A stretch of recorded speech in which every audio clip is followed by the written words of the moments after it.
buhay o kabiguan, ng ligaya o lungkot. Kaya marapat lamang na tanggapin si Jesus bilang tagapagligtas at Panginoon. At matapos yun ay panariwain ang katapatan at paglapit sa Kanya bawat araw o day by day. Ang day by day ay naglalayong umalalay sa pang-araw-araw na pamumuhay. Narito po si Kuya Ed Lapis sa mensaheng pinamagatang Youth and Life.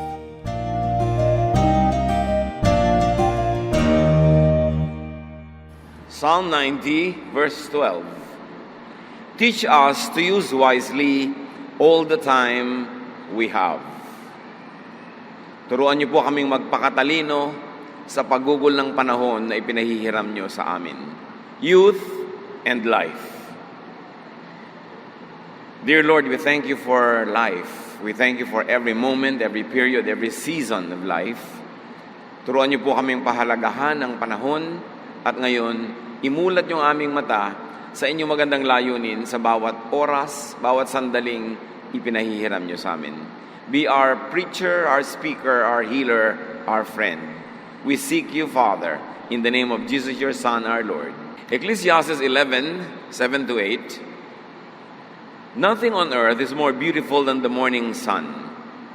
Even if you live to a ripe old age, you should try to enjoy each day, because darkness will come and will last a long time. Nothing makes sense. Here, the morning sun is a symbol of youth. And Ecclesiastes says that the best time of life is youth. It's good to be youthful in age, in attitude, in outlook. Youth is the most wonderful time in life.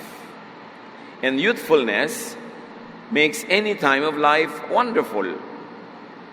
Kaya mahalaga na mayroong youthful attitude ang tao, hindi bata pa lang ay isip matanda na sobra, because you have all the time in the world to be old anyway.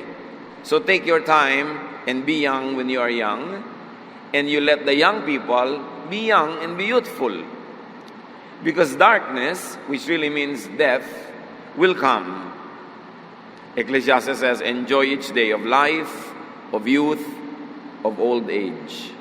Live while alive. You have your correct time to die. So habang buhay pa, dapat mabuhay talaga ng todo-todo. Ecclesiastes 11:9, be cheerful and enjoy life while you are young. Do what you want and find pleasure in what you see. So the admonition is to be cheerful, to be positive, to be light-hearted, to look for what is nice, true, beautiful, enjoyable, delightful in life. This, of course, is an encouragement to enjoy life beginning at youth, to do enjoyable things, and to find pleasure in details of life. And then the verse continues, but don't forget that God will judge you for everything you do. This verse, this line, is often misread as a contradiction to enjoyment.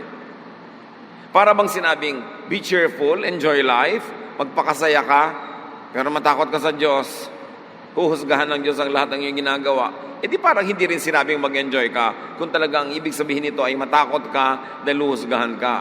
So this is often misread as a contradiction to enjoyment, a warning against enjoying too much, and a push for over self-denial and sacrifice. Pero ito ba talaga ang sinasabi ng verse? Para bang yung maraming mga churches magre-retreat sa magandang-magandang lugar, may resort, mayroong swimming pool, tapos walang swimming kasi puro dasal, kasi puro praise and worship at kantahan. Nagpunta pa daw sa lugar na may swimming pool. O kaya magre-retreat pero umagang-umaga pa lang, dasalan na, gabing-gabi na, dasalan pa rin, puyat na puyat ang mga tao, hindi na nila ma-enjoy ang ginagawa nila. It's not really a retreat. So, retreat ba talaga yon? So, sinabi pa talaga ng verse, mag-enjoy ka, tapos natakutin ka pala. Earthly life was given by God, tapos tatanggalan tayo ng earthliness. Does it follow? Meron bang sense yung ganong reading of Scripture? But to go on, Ecclesiastes 11:10, kasunod nung sabi, God will judge you for everything you do. Biglang sinabi, rid yourself of all worry and pain. because the wonderful moments of youth quickly disappear. So idiniin muli na huwag kang masyadong matakot, huwag kang mag-alala, huwag mong isipin yung mga kung ano-anong mga negative things, dahil sandali ka lang bata. Pag bata ka lang o bata ang yung attitude, doon ka lang nakahanda, nakalinya, na mag-enjoy ng maraming bagay. So huwag mo na munang isipin agad-agad. Huwag mo na munang itanim sa isip mo ang lahat ng mga bagay na nakakatakot, nagbibigay ng hirap ng loob. Kasi bata ka pa, samantalahin mo lang yan. Pagtanda mo, hindi ka nababata muli. So this verse 10 reinforces the commendation for enjoyment, actually. And it reinforces youthful abandon of worry and pain to enjoy life. This verse 10 reinforces the teaching to enjoy life as much as possible. So what is judgment about? Ano yung tinutukoy na judgment ni Solomon? Na remember that for all of these things, God will bring you to judgment. Judgment is not just about bad deeds, but also about good, nice deeds that remain undone. In other words, hindi ka lamang huhusgahan dahil sa ginawa mong mali. So takot na takot ka tuloy magkamali, so wala ka nalang gagawin.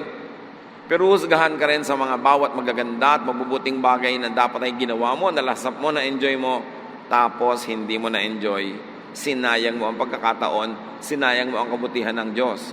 Parang dinala ka sa buffet, tapos hindi ka kumain. Niragaluhan ka ng laruan, hindi mo pinaglaruan dahil baka masira sa takot mo magkamali. Ganun ang nangyayari sa buhay ng mga taong sobrang serious sa pagiging relihiyoso. Sa takot magkamali, wala na lang ginagawa.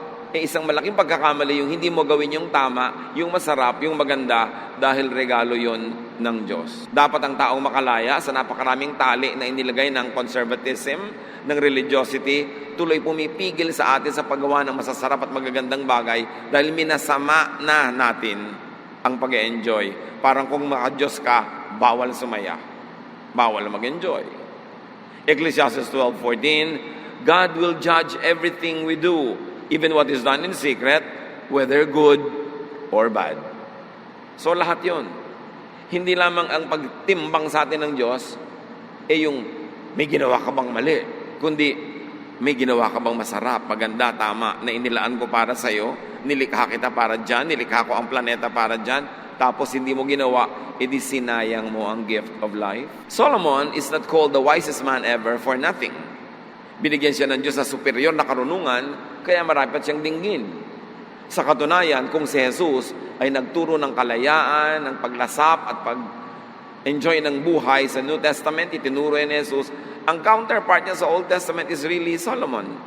Pinakamarunong, kaya ang kanyang pagtuturo ay dapat bigyan ng pansin at marami siyang pinalaya ng mga diwa na dati-rati, bago pa siya nangaral, ay itinali ng relihiyon and conservatism yung buhay ng tao para puro pagtitiis, pagdurusa, puro na lang pag-iipon ng points sa langit, pero dito sa lupa, parang wala ng totoong buhay.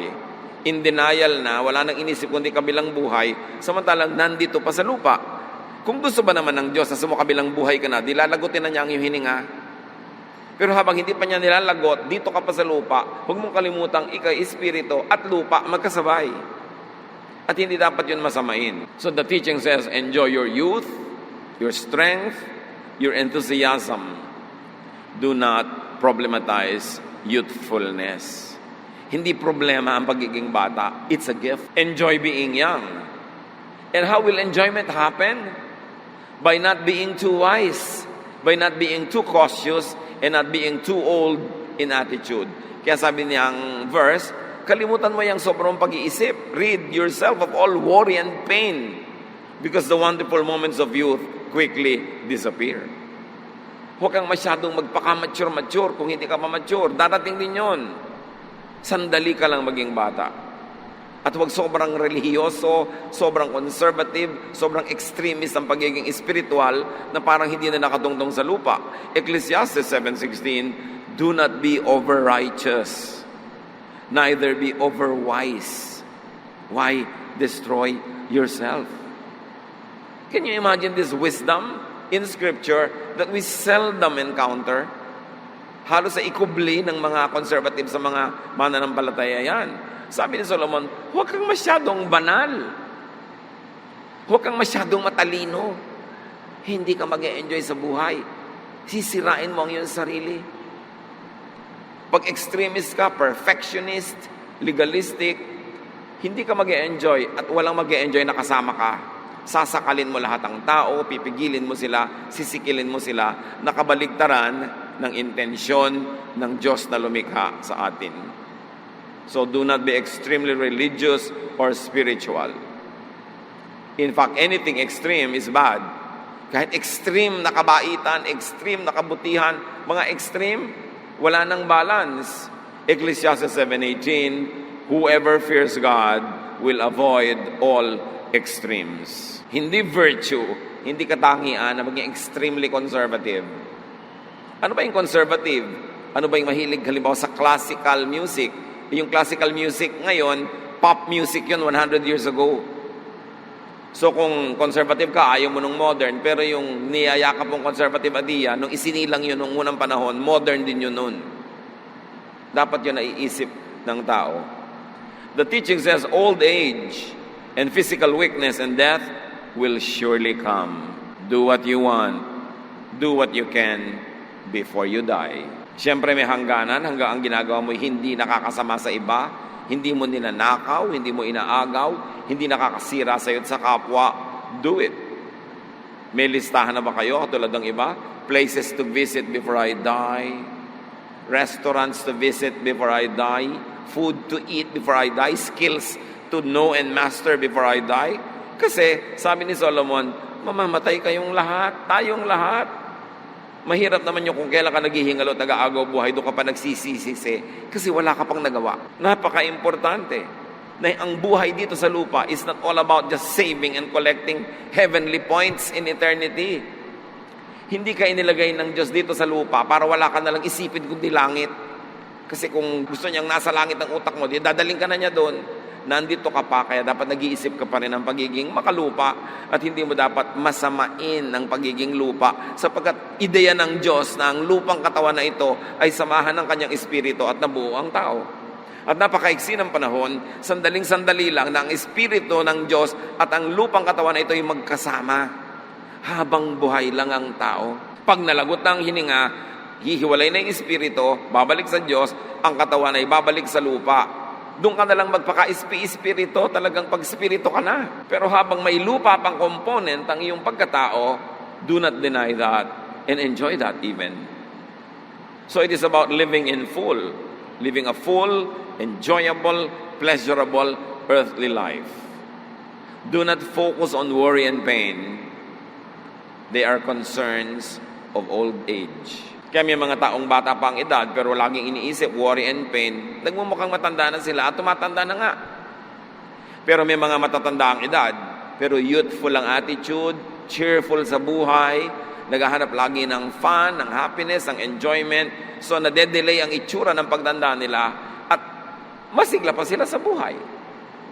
Pare-pareho lang buhay pero iba-iba ang quality of life. Do not over-mature prematurely. Do not fast forward old age because you have all the time in the world to be old. Do not rob children of their childhood. Do not rob the youth of their youthfulness. Hindi yung mga bata, gusto mo walang kakibo-kibo na parang matatandang paralyzed. Siyempre mga bata malilikot yan, may konting ingay, pero may hangganan, natural, yung hindi na sila nakakaabala ng iba. Siyempre mga young people, tawanan, masasaya, tapos pipigilin mo, puro shh, shh, shh. Lalo ang kasama mo, mga manang. Ang bata-bata mo, gustong kilos matanda ka. Wala yun sa lugar. Bakit yung aagahan ng pagtanda? May mga magulang, tuwang-tuwa, yung anak nila, 11 years old, tapos na ng abugas siya. Gusto mo talaga yon? Yung anak mo, dapat grade 1 pa lang, grade 10 na ngayon. Alam niyo, anak ko po, na-advance na naman. Siguro, bakit hindi mo patayin ngayon? Dahil mamamatay din yan eh. Advance mo na rin. Hindi mo hayaan maging bata. Yung mga iba kasi mga magulang, sobrang gustong ipagyabang yung mga pag-accelerate ng mga anak nila. But don't you know, na pag sobra silang na-accelerate, naaagawan sila ng kamusmusan. Sa halip na simple pala yung pinag-aaralan nila sa school, may mga konting laro, konting tulog. Nagkakalculus na. Gusto niya talaga yun. Anong mapapala niya sa buhay? Kahit matantad na mga diploma yung dingding niya, pero sumaya ba yung tao? Nabuhay ba siya ng buo? O puro na lang yun ang ibig sabihin ng kanyang buhay. God will judge you for how you spent your life. And judgment is also about Did you do good to yourself? Did you enjoy your youth, your life? Kasama yon. Hindi lang laging nagbigay ka ba ng pagkain sa mga gutom? Nag-ayuno ka ba? Naglingkod ka ba sa sangkatauhan? Hindi lang yon, although kasama yon. Pero meron ding, did you do good to yourself? Kasi ang sabi ni Jesus, love others as you love yourself. In other words, with the amount of love you love yourself, then you love others. Huwag mo lang sobrang, sarili mo lang yung love mo, yung iba hindi na. Pero hindi rin yung baligtad na, iba lang ang love mo, tapos sarili mo hindi na. Hindi rin hinihingi sa iyo yun ng Diyos. Kailangan balance.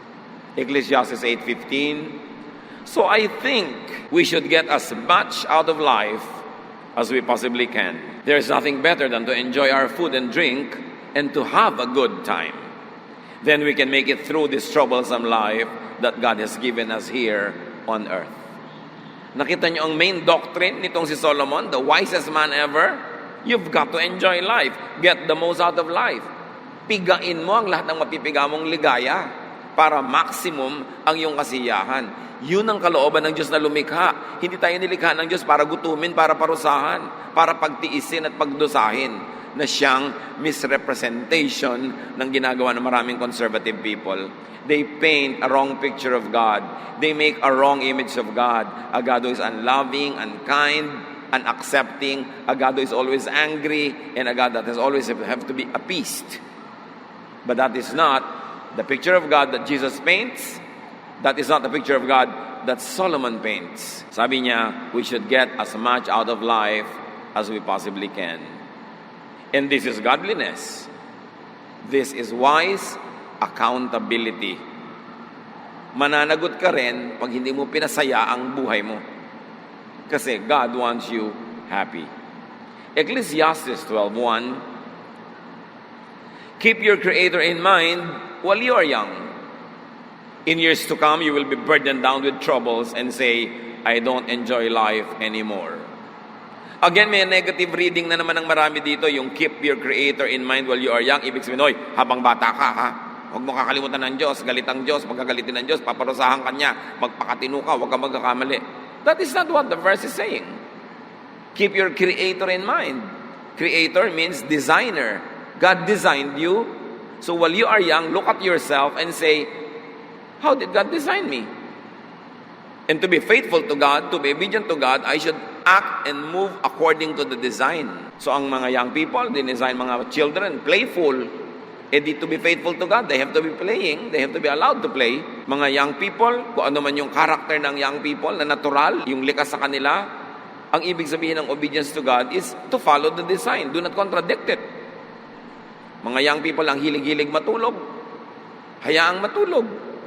Basta't nagagawa nila yung mga schoolwork nila, yung mga responsibility nila sa bahay, hayaan. Yung mga ibang matatanda naman, killjoy. Pagising nila ng alas 4 ng umaga, gusto nila gising din yung mga young people. Matanda ka na nga, kaya wala ka na itulog. Yung bata gusto pa, tapos pipilitin mo. Baligtad, mga children na ayaw matulog pag tanghali, gusto maglaro, pinatutulog. Pagtanda naman, gustong matulog, ayaw patulugin. Mali. Lihis ang schedule. May design ng Diyos.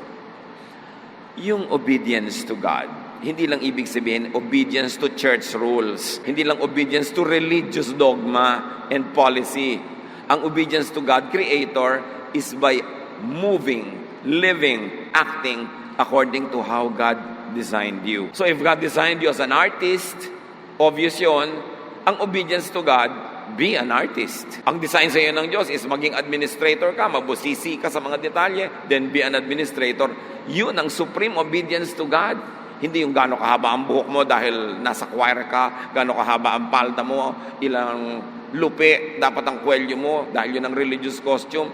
Hindi yun ang tunay na obedience to God. Obedience lang yun to religious policy. Pero yung Diyos na nagdisenyo sa iyo, meron talagang born dancer, may born singer, born musician. Yun ang Creator. How will you celebrate life? By obeying God, by being who God designed you to be. And by being who God designed you to be, that's where you can excel. That's where you will be happy, and that's where you can make others happy as well. And your Creator designed and made you to enjoy the gift of life. All you have to do is study your anatomy, study your body, study your senses, and you will know that when God was designing you, He wanted you to enjoy life. Kaya binigyan ka niyang mata, huwag mong ipikit, idilat mo para makita mo ang dapat makita ng mata. Binigyan ka niya ng paa, isayaw mo, ilakad mo, puntahan mo ang dapat puntahan na dinisenyo sa ng Diyos. Kasi kung ayaw ng Diyos na maglalakad ka, di ginawa ka na lang niyang bato. Nandiyan ka na lang sa isang sulok, kaya ka nilagyan ng paa. Kaya ka binigyan ng bibig para magsalita. Hindi yung aping-api ka na sikil ka na, hindi ka pa kumikibo, binigyan ka nga ng bibig. Yun ang obedience to the Creator. Gamitin mo ng tama, sa tama, yung katawan mo na dinisenyo niya. And keep that in mind while young, while able to enjoy. Kaya kung minsan lugi yung ang aga-aga pa, biglang napalaki na sa sobrang relihiyosong pamilya. Wala nang naranasan. Paglaki tuloy, biglang nagre-rebelde. Ang liit-liit ng utak, ang kitid-kitid ng naiintindihan kasi pinakitid na agad ng conservatism. Nauna na ang isang katerbang bawal. Mamamatay din naman lahat ng tao at pag lahat tayo nakalibing na, sino ang talagang nag-enjoy ng buhay? Akala kasi ng iba ang gusto ng Diyos, puro ka lang magtiis dyan, maghirap, magpakasakit. Ganun ba ang Diyos na nakadrawing sa isip natin? Hindi yon ang ipinakilala ni Jesus at hindi yun ang ipinapakilala ni Solomon. Dapat habang kaya, lasapin ang ganda ng buhay because time will come when you could no longer enjoy as much. Ibigin mo man, hindi na pwede. Gusto mo mang lumakad, hindi na pwede. Gusto mo man tumingin sa magagandang tanawin, lumalabo na ang iyong mata. Hindi na pwede. So, do not be possessed by regrets. Pag tayo matanda na, malapit ang bawian ng buhay, huwag naman tayong puro pagsisisi at panghihinayang sa mga pinalampas na pagkakataon. At kung tayo nandun na ngayon at hindi na maibalik ang buhay, huwag na lang nating pigilan yung iba na magkaroon ng isang buhay na makulay, masaya. Hayaan natin silang mabuhay ng kumpleto.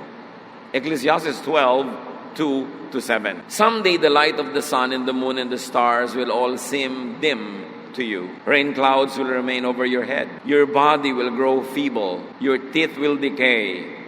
And your eyesight fail. The noisy grinding of grain will be shut out by your deaf ears. But even the song of a bird will keep you awake. Darating daw ang panahon, kung mabiyayaan ka ng mahabang buhay, lalabo ang iyong paningin. Hihina ang iyong katawan, masisira at maglalaglagan na iyong mga ngipin, at maaaring mawalan ka pa ng paningin. Yung napakaingay na mga gulo sa iyong paligid, hindi mo maririnig dahil bingi ka na. Pero yung mumunting hiwni ng ibon, hindi ka makatulog dahil nadidinig mo. Sabi, ganun, pag tumanda ka na.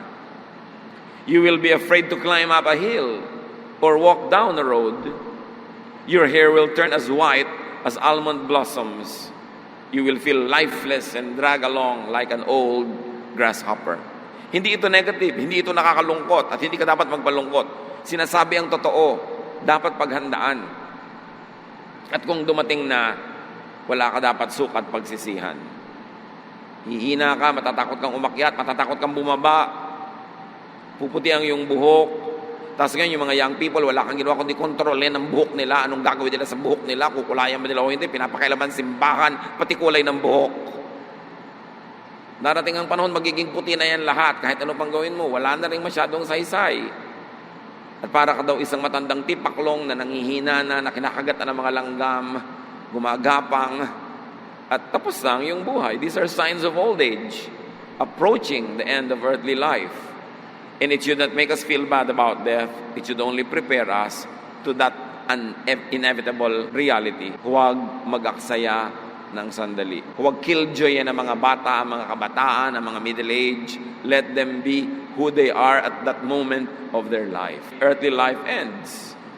We each go to our eternal home sa pagpapatuloy ng Ecclesiastes, and the streets are filled with those who mourn.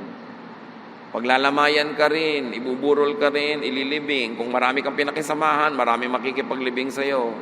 Marami titig sa iyong muka at sasabihin din nilang, para lang siyang natutulog. Kung gaano mo karaming beses sasabi yun sa iba, masasabi rin tungkol sa'yo. Kung minsan naman gusto mo lamang pasayahin yung namatayan, pero meron man namang natutulog na nakabarong Tagalog. Kung sana nakapajama, may yakap na unan doon sa ataol, sa mo, ay, para lang natutulog. Darating at darating.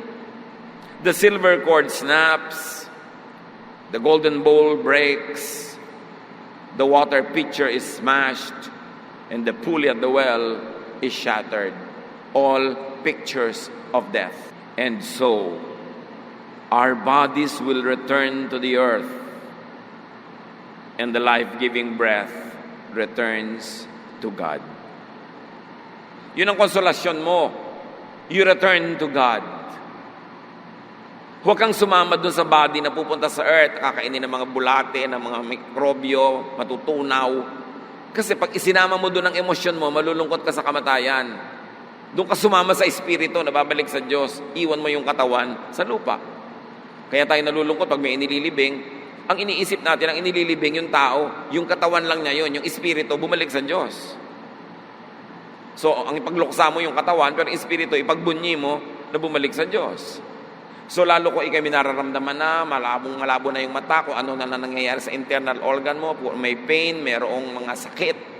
Nakabubuti pa nga na malagot na yung hininga para yung pagnurusay matapos na at yung bulok na katawan na naghihirap ay bumalik na sa lupa para yung espiritu mo makalaya na at bumalik na sa Diyos. Kaya hindi yun negative. Pero ito ang point, mga kapatid. Kanino bang ideya na ang espiritu ng Diyos ay sumama sa lupa at magkaroon ng tao? Di ba ideya yun ng Diyos? Hiningahan niya yung lupa, nagkaroon ng hininga, naging living person. In other words, it is God's idea that His Spirit and flesh and soil and the ground and the dust will come together and create one living person. Ikaw yon, ako yon, tayo yon, mga kapatid. Therefore, magandang ideya ang lupa. Ang katawang lupa ay maganda kasi Diyos ang nagbigay nun. Dinamitan niya ng katawang lupa yung kanyang espiritu. Huwag nating masamain ang katawang lupa, huwag nating masamain ang pagiging lupa, at huwag nating masamain ang mga kagustuhan ng katawang lupang ito kasi Diyos ang lumikha ng katawang lupa. At yun naman mga kagustuhan niya ay sandali lang habang magkasama pa lang yung espiritu at yung lupa. Pero pag humiwalay ng espiritu sa kamatayan, di tapos na rin ang mga kagustuhan ng laman, kagustuhan ng katawan. So habang magkasama pa yon, huwag mong ignorin. Do not demonize and do not trivialize the needs, the wants, the desires, the happiness, the pleasures of the flesh. Because it is God who gave you the senses. So ideya din niya yan. Minasama lang ng mga religions later on, pinasama nila yung katawan. Sandali lang magkapisan ang katawan at ang espiritu. Samantalahin, nangyayari lang yon habang tayo'y buhay. Then people grow old and die, and earthly life could be lived only on earth, while in earthly bodies. Nananampalataya ka sa Diyos, nananalig ka, faithful ka sa Diyos, pero huwag naman puro langit na lang ang atupagin mo ngayon. Atupagin mo rin yung buhay mo ngayon, yung katawan mo ngayon, yung reality ngayon, kasi nandito ka pa. Kasi nga, kung gusto ng Diyos na wala ka na dito, di alisin ka na niya, pero habang nandito ka pa, assignment mo pa rin na maging tao. Assignment mo pa rin alagaan ang iyong katawan at alagaan ang katawan ng iba. Pagka nalagot na ang hininga, doon na lang natatapos yon. It is in God's hands. Pero para pabayaan mo ngayon ang iyong earthly body, ang iyong earthly needs, ang iyong earthly happiness, pagtalikod yon sa kalooban ng Diyos na nagbibigay sa iyo ng earthly life. So live as a dual person, as a dual citizen. Yan ang tunay na dual citizenship. Earthly and heavenly citizenship. Live as a body and a spirit. Because right now, you are. Do not demonize the earthly body. Tulad ng ginagawa ng maraming religious conservatives. Pinapahirapan yung katawan, sinasaktan, tinutusok, ginugutom, inuuhaw. Dahil akala mo, paparusahan nila dapat yung katawan nila para matuwa ang Diyos. No, your body is a temple of the Holy Spirit. Whoever destroys God's temple, him also God will destroy. Your body should be taken care of. Huwag pag-awayin ang katawan at ang espiritu. Gawain yan ng maraming relihiyosong hindi nauunawa ang kabutihan at kagandahang loob ng Diyos. Why is there a usual condemnation of earthliness? Bakit ba minamasama ng maraming religious conservative ang pagiging makalupa? Well, history will tell us. And this idea does not come from God, not from Jesus, not from Solomon, but from conservative elements of both Christianity and Judaism. Christianity, and to some extent Judaism, were both influenced by a spiritual phenomenon of the first century known as Gnosticism. It is from the Greek word gnosis, meaning knowledge. Nung panahon ni Jesus, and some 100 years before him and after him, ang usong philosophy sa part na yun ng mundo, Greek philosophy. At ang Judaism at Christianity ay hindi nakaligtas sa influence ng Greek philosophy. At yung Gnosticism, it's a school of thought, it's a way of thinking, naka-influence sa mga early practitioners of Christianity and the later practitioners of Judaism. Now, Gnosticism drew its core doctrine from Plato's dualistic contrast of the invisible world of ideas and the visible world of matter. Saan kumuha ang Gnosticism ng kanyang espiritu, ng kanyang kaluluwa? Doon sa paghahati ni Plato sa katotohanan between the visible and the invisible. Sa kanya, ang katotohanan ay dalawa. Yung invisible, yung mga thoughts, mga dreams, mga ideas. Yung espiritu, invisible yon. At lahat ng visible, yung baso, yung plato, yung katawan mo, yung buhok, yung halaman, visible. And Plato's dualism created in Gnosticism a doctrine that equated matter with evil and spirit with good. Kay Plato, ang lahat ng bagay na nakikita, nahihipo, may timbang, nahahawakan, matter, masama. At ang mabuti lang ay yung spiritual things, hindi nakikita, hindi nahihipo, hindi nahahawakan. Minasama niya ang lahat ng bagay na physical. At doon ang galing ang ideya na minamasama ang katawan kasi physical. Minamasama ang mga gusto ng katawan, ang mga gustong ginhawa, gustong sarap. Minamasama. It's not from God. It's not from Jesus. It's not from Solomon. It's from Plato. Kaya lang nakahawa sa maging mga leaders and teachers of Judaism and even of Christianity. Out of this equation came two opposite modes of conduct. Dalawang uri ng tao at behavior ang naging bunga ng ganitong dalawang pananaw. Asceticism, the suppression of bodily passions because of their connection with evil matter. Yung naniniwala na ang banal lang yung mga spiritual na bagay at masama ang lahat ng bagay na physical, sila yung naging mga ascetics. Sila yung mga hindi umiinom, hindi kumakain, hindi nagsusuklay, hindi naliligo, hindi nagpa-party, hindi nagsasaya. Kasi sa kanila lahat ng bagay na yun ay masama. At maraming naging ganon. Yun yung mga nagkulong sa mga monasteryo, yung mga tumalikod sa sanlibutan, yung mga tumalikod sa lahat ng mga bagay na masasarap at magaganda. Hindi lang sa Christianity, hindi lang sa Judaism. Kahit sa Buddhism, kahit sa mga iba't ibang Eastern religions, may mga ganong practitioners, ascetics. At kahit sa mga paligid natin, mayroong pinaparusahan ng sarili nila, hinahampas, ipinapako, lumuluhod sa asin, sa bato, sa bubog, dahil masama ang katawan, dapat parusahan. Asceticism yun. It's a branch of Platonic philosophy.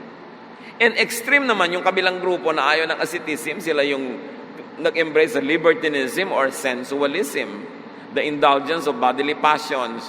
Yun namang exaggerated na wala nang hangganan, lahat ng pwedeng kainin, lulunin, enjoyin, ginawa na, makasama man sa kanila o makasama sa iba, ginagawa nila dahil iniisip nila, matter is only short-lived, sandali lang ang buhay, itodo na. Dalawang extreme, parehong hindi mabuti. Dahil ang mga anak ng Diyos dapat balance ang pananaw. It resulted to the condemnation of earthliness and glorification of spirituality. At ngayon, malaking porsyento ng mga Kristiyano, ganitong pananaw. Anything that is earthly is bad, only spiritual is good. Kaya walang iniisip kundi langit, puro pagtitiis, pagdurusa sa lupa, suspension of all pleasures, suspension of all delight and happiness, at sa langit na lang babawi. It is not from Jesus. That concept is Greek. A truly enlightened and God-respecting person will harmonize both the body and the spirit, not put them at war against each other. Maraming Christian theologians, ascetic ang point of view. Dapat nanunuri kayo. Pag may binabasa kayong Christian theologian, Christian teacher, Christian preacher, titingnan nyo, ay, ascetic yata ang point of view niya. Puro parusa sa katawan, puro pagdirusa, puro pagtitiis. Jesus, for example, did not deny and condemn the body. Jesus did not condemn earthly appetites. Ang tawag nga sa kanya ng mga ascetic, ng mga conservative, glutton and a drunkard. Masiba daw, matakaw, at palainom. Sa kanilang pananaw at panukat, si Jesus sobrang matakaw. Kasi nga laging kumakain, hindi nag-aayuno, kasi ascetic sila . Si Jesus was not. But Jesus was not practicing libertinism or sensualism as well. May balance siya. Pero lahat ng innocent fun, happiness, enjoyment, pleasure that does not cause you to harm others or to harm yourself was fine. Dapat naintindihan natin kung saan nanggagaling ganitong mga points of view. Ecclesiastes 12:9-12, I was a wise teacher with much understanding. Dinidiin niya, ako matalino dito ha, so kasi sa akin kayo makinig. I was a wise teacher with much understanding, and I collected a number of proverbs that I had carefully studied. Then I tried to explain these things in the best and most accurate way. Words of wisdom are like the stick of a farmer uses to make animals move. These sayings come from God, our only shepherd, and they are like nails that fasten things together. Sinasabi ni Solomon, itong aking kinolekta mga salawikain, inayos, tinipon, at ipinaliwanag ko sa pinakamalinaw na paraang kaya ko, itong mga salitang ito'y galing sa Diyos. In other words, napakahalaga ng mga problems ni Solomon, maaaring mas mahalaga pa sa maraming mga doktrina na itinutulang kung sino-sinong religious teacher ng kanyang panahon. Sabi niya, ito'y galing sa Diyos, ang kaisa-isa nating tunay na pastol. Proverbs, common wisdom, when filtered through wise assessment and examination, will prove to be wisdom coming from God Himself. At anong sabi niya tungkol sa maraming ideya, maraming katuruan, maraming doktrina? Verse 12, my child, I warn you to stay away from any teachings except these. There is no end to books, and too much study will wear you out. Yan, binabalaan kita, anak, lumayo ka sa napakarami mga doktrina, napakarami mga turo, napakarami mga bawal, liban sa makikita mo dito sa mga proverbs na ito. Ito ang mga salita ng Diyos para sa iyo. Culled from the common wisdom of folks, of people who observe life from generation to generation, and with godly given wisdom, create these crystallized forms of knowledge and wisdom called proverbs. Ang dami-daming isms, ang dami-daming mga ideas, philosophies and doctrines. Sabi ganun, magugulo ka lang sa mga yan, malilito ka, dito ka makinig sa mga proverbs na sinasabi ko sa iyo. Sabi niya, walang katapusan ng paglimbag ng mga libro at ang sobrang pag-aaral, magagasgas ka lang, mapapagod ka lang. Sa dinami-rami ng pinag-aaralan mo at kung ano-ano, natututo ka lang na maging judgmental, maging self-righteous, maging mayabang. Sabi ganun, umiwas ka sa mga yan. Solomon says, these proverbs are all that really matter. And these are proverbs that set free from needless imprisonment. These are proverbs that make you enjoy life to the fullest and maximize your godliness and spirituality while honoring your earthly existence. So for the meaning and conduct of life, sabi ni Solomon, do not overstudy. Do not overthink. Do not over-spiritualize. Do not over-theologize. At hindi ba ganyan na nangyayari sa mga taong sobrang mag-aaral? Ang ending, bangayan. Awayan ang awayan. Kung ang baptism ba ay immersion, sprinkling, o pouring. Awayan ang awayan kung gaano kahaba ang damit dapat ng babae, ang buhok. Awayan ang awayan kung ano dapat ang kakainin sa Lord's Supper, gaano karaming harina ang ilalagay doon, may levadura ba o wala. Awayan ng awayan kung ang music ba dapat ay modern o makaluma. Sabi ganon, don't overthink. Hindi yan ang mga bagay na talagang mahalaga sa buhay. Religious doctrines lang mga yan. Sabi, the true wisdom of God comes from these proverbs. Observe them and you will have a life that is full. And do not be overly correct. Diba? Don't be overly righteous. Kung old na, sabihin ng iba, paano yan? Matanda na ako, paano ko ibabalik ang lahat? Well, continue to be alive, continue to be full of life, and as much as possible, be youthful in attitude. Hindi naman talaga sa edad lang nakukuha yan. Ecclesiastes 12:13-14. Everything you were taught can be put into a few words. Sabi niya, ang dami-daming doktrina, ang daming katuruan, ito lang ang tandaan nyo. Respect and obey God. This is what life is all about. God will judge you and judge everything we do, even what is done in secret, whether good or bad. So, panakot ba ito? Sasabihin sa'yo, enjoy life, tapos fear God?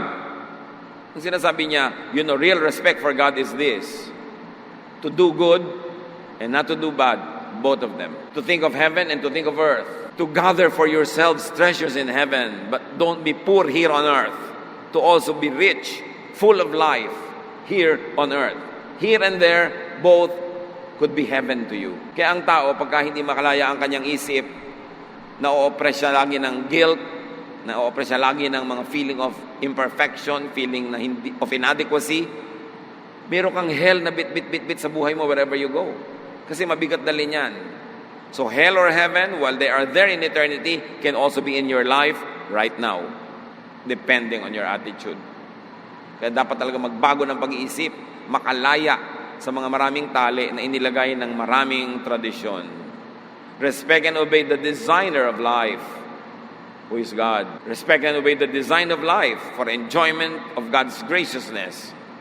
And here, judgment will be on how much you respect and obey the Creator. By respecting or obeying the Creator, in this life, you will have reward or punishment. Yun na ating tinatamasan, nararanasan araw-araw, reward or punishment yun. Dapat nating alamin. Yung reward and punishment, hindi lang yung naghihintay sa kabilang buhay, nangyayari na yun din dito. So pag tama ang ginagawa mo, nare-reward ka na rin. Meron kang mga fruits, meron kang mga pleasures, meron kang happiness, meron kang joy. Pero pag mali, hirap ka, gipit, ilang na ilang, sakal na sakal, huwag ka na maghintay ng hell in the next life dahil yun na ang advance payment. Dapat suriin. Judgment is really how you benefit from and enjoy life now and in the next life. So balansehin ang pananaw. Huwag lang lagi yung future. Do not get confused with and by many doctrines, according to Solomon. Stick to the most basic lesson. Respect and obey God. And this teaching should be applied and connected to youth, to old age, to life. So respects God's design of the body, of the mind, of the seasons, of time. Lahat yan nilikha ng Diyos. Kailangan katugma ka sa galaw, sa kilos, sa rhythm. Hindi baligtad kasi saliwa, asiwa, mali, mahirap. Ecclesiastes 3:1, everything on earth has its own time and its own season. So yung panahon mo, kapatid, huwag mong i-impose sa iba. Ano ba, panahon mo ng pagmumuni-muni, siya panahon ng pag-iingay, magmuni-muni ka, hayaan mo siya mag-ingay, lumayo-layo ka. Panahon mo halimbawa ng pagtitipid, siya panahon niya ng shopping, huwag mo siyang pigilin dahil panahon niya ng shopping. Ikaw, magtipid ka, panahon mo yun May kanya-kanya tayong panahon.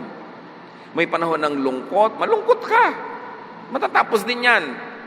May panahon ng saya, magsaya ka dahil mawawala rin yan. Kung anong nandyan, doon ka sumakay para hindi ka mahirapan.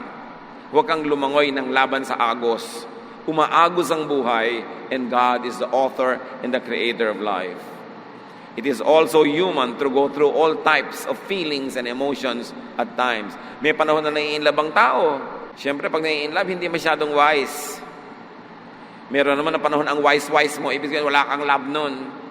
Meron pa namang wise na, may love pa, sabay. Oh, bihira yun, himala yun. Galit na galit ka sa na-in-love. Hindi ka naman talino. Siyempre, in love siya. Medyo nabubulagan. Panahon niya yun Dahil kung lagi ka namang dilat, mulat at matalino, hindi ka na may in love. Wala ka nang mamamahal. Kailangan medyo magbulag-bulagan ka talaga para ma-in love ka.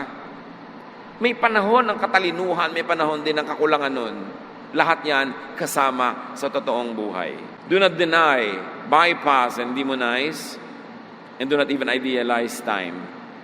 Time happens whether you like it or not, so you better like it. Huwag labanan. May oras talaga para sa lahat ng bagay, sa bawat bagay. Kailangan lang makiramdam. Sensitive ka. Ano bang oras ngayon? Ay, oras na para kumain. Di kumain ka. Ano bang oras ngayon? Oras para matulog. Kung baligtarin. Kasi mahihirapan ang iyong buhay. At huwag masamain ang panahon. Huwag masamain ang uso. Hindi ko mo classic, tama. Hindi ko mo uso or bago, mali. Dapat bukas ang pananaw. So live according to time, space, and bodily realities. Yung katawan natin, yun ang nagde-define kung anong buhay natin. Anong papel natin sa mundo, saan tayo magiging mabunga, at saan tayo magiging makatuturan. Gano'n ba kahaba ang buhay? Iba-iba naman ang haba ng buhay, pero merong standard. Psalm 90, verse 10. We can expect 70 years, or maybe 80, if we are healthy, but even our best years bring trouble and sorrow. Suddenly, our time is up, and we disappear. Yun ang katotohanan. Hindi dapat katakutan o ikalungkot. Dapat paghandaan. Sabi, pwede mong asahan na baka mabuhay ka ng 70. O kung malusog ka, baka maka-80 ka. Yung ganon. Yung iba naman, sobrang bonus na. 150 na, buhay pa. Diba? So, iba-iba. Pero sabi, normal standard, 70 to 80. Pero kahit na sa healthy and healthful years mo, may problema ka pa rin. May lungkot ka pa rin. So, yung ganon, life has always trouble and sorrow. So, ang lesson, whenever you can, enjoy. Because you cannot always enjoy even if you want to. Pag may pagkakataon, magsaya. Huwag mag-killjoy. Pag may masaya, huwag mong palungkutin. Hayaan mo sila magsaya. Kasi malay mo, ngayon lang sila sumaya, 3 taon na pala silang malungkot, tapos pipigilin mo pa ngayon. Samantalahin ang pagkakataon, kasi maraming hirap, hapdi ang buhay. Ang buhay may expiry. May nakalagay na best before whatever, anong date. So gusto mo magsasayaw, siguro best before 70 or 80. Kung 90 na, doon ka pa magsusumba, medyo siguro iindak-indak ka na lang ng konti dahil hindi na masyadong pwede. So kung palampasin yung panahon na pwede pa, tapos ngayon, aarte-arte ka dyan, ayaw mo, sayang. Pag wala namang masama, wala kang ninanakaw, inaagawan, pinapatay, edi gawin mo. God wants you to enjoy life at the right times. So enjoy life. Enjoy every season of life. Kung manunuri tayo mga kapatid, mag-iisip talaga at mananalangin, kahit mga panahon ng lungkot, ng pagluluksa, ng kabiguan, ng kahirapan, meron din siyang malalim na joy na pwede mong mahukay kung talagang mananalig kang meron pa rin na blessing yon. While on earth, live your earthly life to the fullest. While in the body, be and get physical. Delay old age because you have all the time in the world to be old. And even eternity, heaven can wait. Nasa lupa ka pa, maging totoo ka at mabuhay ka bilang isang taong nasa lupa pa. Sabi ni Solomon, Proverbs give you the best philosophy and the best theology. You better believe him. God gave him the highest, the noblest, the best level of intelligence and wisdom. Ngayon mga kapatid, hindi lang yun ang point. Help others, enable others to enjoy life. Lahat ng taong nasa ilalim ng inyong kapangyarihan, impluwensya, allow them to be happy, allow them to enjoy. Huwag niyong ipilit yung lifestyle niyo sa kanila. Sila ay hindi kayo, kayo ay hindi sila. Iba ang gawa ng Diyos sa kanila sa pagkakagawa sa inyo. Huwag nating dahil lang may kapangyarihan tayo, igigiit na natin yung gusto natin sa buhay ng iba. Allow them to enjoy life. And then let's all meet our Maker when that happens. Psalm 90 verse 12, teach us to use wisely all the time we have. Dear Lord, thank you for time. Salamat at ang oras na magkasama ang katawan namin at Espiritu ay hindi mahaba, hindi maiksi. Tama lang, kasi kayo ang nagdidisenyo. Turuan nyo lang po kaming huwag mag-aksaya ng panahon. Kung nandito kami, nandito, huwag mag-isip na dapat nandito kami sa ibang lugar. At pag nandito naman kami, isipin namin, dapat nandito kami sa lugar na ito. Hindi na kami mag-e-enjoy kahit kailan, kahit saan. Pag hindi kami tumutugma sa panahon at sa okasyon. Teach us, Lord, to number our days so that we may live a righteous life, a life that is balanced, a life that is godly, and at the same time respectful of the fact that you made us humans, that we have bodies, we are in the flesh. Pagbulay-bulayan natin mga kapatid ang kahulugan nito sa ating pang-araw-araw na buhay, pati sa pakikasalamuha natin sa kapwa. At nasa gayon, ang karunungang ibigay ng Diyos kay Solomon at matamasa at mapakinabangan nating lahat. Lord, teach us to learn from Solomon how to live life, how to maximize life, and how to glorify you while we are here in our earthly bodies. Be alone with the Lord in silent reflection.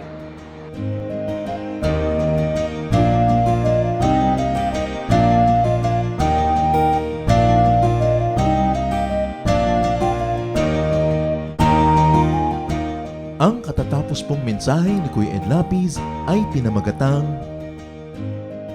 Youth and Life.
kapal ay buhay mo, O Diyos, kay dakila.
Oras na po para pansamantalang magpaalam ang programang Day by Day.